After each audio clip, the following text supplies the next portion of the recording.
Hello everyone, this is Sameer Khan. Welcome to my channel trading with Sameer. इस video में मैं आपको बताऊंगा चौथे इंडिकेटर के बारे में, that is a Bollinger band. I have told you about the RSI, MACD indicator and volume indicator. In this video, I will tell you about the fourth indicator, that is a Bollinger Band.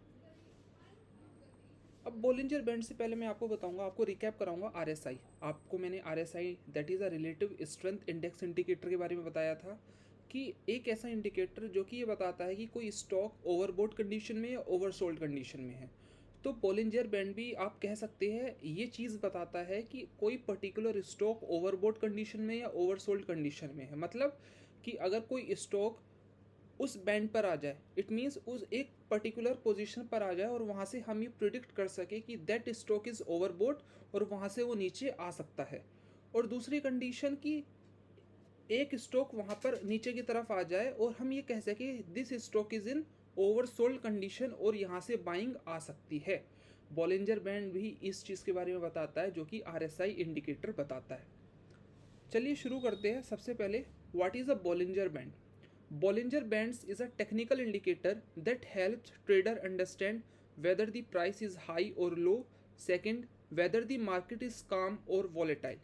मतलब Bollinger Band जैसे RSI आपको बताता था कि कोई particular stock बहुत ज़्यादा high है, बहुत ज़्यादा लो है। सेम Bollinger Band भी यही चीज़ बताता है कि कोई पर्टिकुलर स्टॉक काफ़ी हाई है या काफ़ी लो है। अब इसमें तीन बैंड होते हैं, एक मिडल बैंड होता है, एक अपर बैंड होता है, एक लोअर बैंड होता है। अब जैसे आरएसआई में होता है कि अगर 70 से ऊपर जाएगा it means the stock is in overbought condition. ऐसे ही अगर जैसे स्टॉक अपर बैंड से ऊपर जाएगा it means the stock is in overbought condition और यहाँ से सेलिंग आ सकती है, यहाँ से स्टॉक नीचे आ सकता है। लेकिन इसके साथ आपको वॉल्यूम इंडिकेटर भी यूज़ करना है। अगर वॉल्यूम अच्छा होगा इट मीन्स वहाँ से बाइंग भी आ सकती है, तो आपको बॉलिंजर बैंड के साथ साथ वॉल्यूम इंडिकेटर को भी देखना होगा। It has three lines on the chart, middle band, upper band, lower band.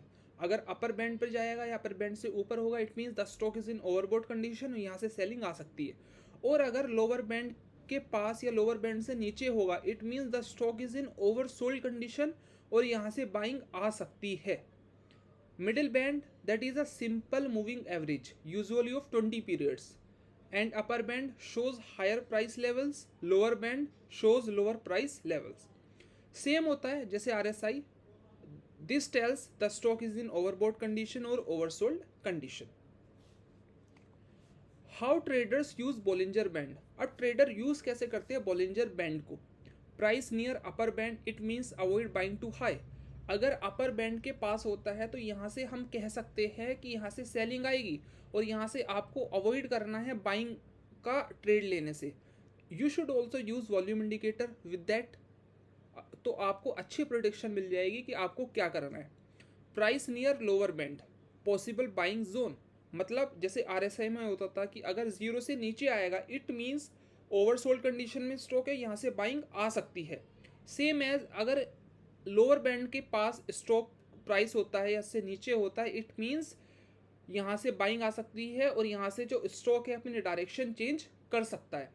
Bands expanding, मतलब अगर बैंड से आपस में एक्सपेंड कर रहे हैं इट मीन्स हाई वोलेटिलिटी, और अगर बैंड्स कॉन्ट्रैक्ट कर रहे हैं इट मीन्स लो वोलेटिलिटी। मतलब जैसे जैसे एक अपर बैंड एक लोअर बैंड है that is a middle band, और अगर upper band lower band expand कर रहे हैं इसका मतलब the stock has high volatility, और अगर दोनों कॉन्ट्रैक्ट कर रहे हैं it means the stock has low volatility. Got it? अगर अपर बैंड के पास है अपर बैंड से ऊपर है it means the stock is in overbought condition और यहाँ से सेलिंग आ सकती है, और अगर लोअर बैंड के पास या लोअर बैंड से नीचे है it means the stock is in oversold condition और यहाँ से बाइंग आ सकती है। अगर बैंड एक्सपेंड कर रहे हैं it means high volatility, and अगर बैंड्स कॉन्ट्रैक्ट कर रहे हैं it means low volatility. In short Bollinger bands show whether price is high, low और ready for a big move. या तो प्राइस हाई है या प्राइस लो है या एक पर्टिकुलर जगह से काफ़ी बड़ा मूव आने वाला है। इस सभी के बारे में हमें क्या कौन बताता है? बॉलिंजर बैंड बताता है। This is a pictorial representation of a Bollinger band. Bollinger band दिखने में ऐसा होता है, जो कि आपको ब्लू कलर की लाइन दिख रही है that is the middle line. और ऊपर की तरफ जो रेड लाइन आपको दिख रही है that is a upper band and नीचे की तरफ that is a lower band. Middle line क्या होती है? It is a simple moving average of 20 period, यहाँ लिखा हुआ है that is a moving average days, और ऊपर वाला अपर बैंड ओवरबोट और नीचे वाला लोअर बैंड ओवरसोल्ड। अब आपको मैंने दो चीज़ें और बताई कि अगर बैंड काफ़ी एक्सपेंड कर रहे हैं इट मीन्स हाई वोलेटिलिटी, अगर बैंड्स काफ़ी कॉन्ट्रैक्ट कर रहे हैं इट मीन्स लो वोलेटिलिटी।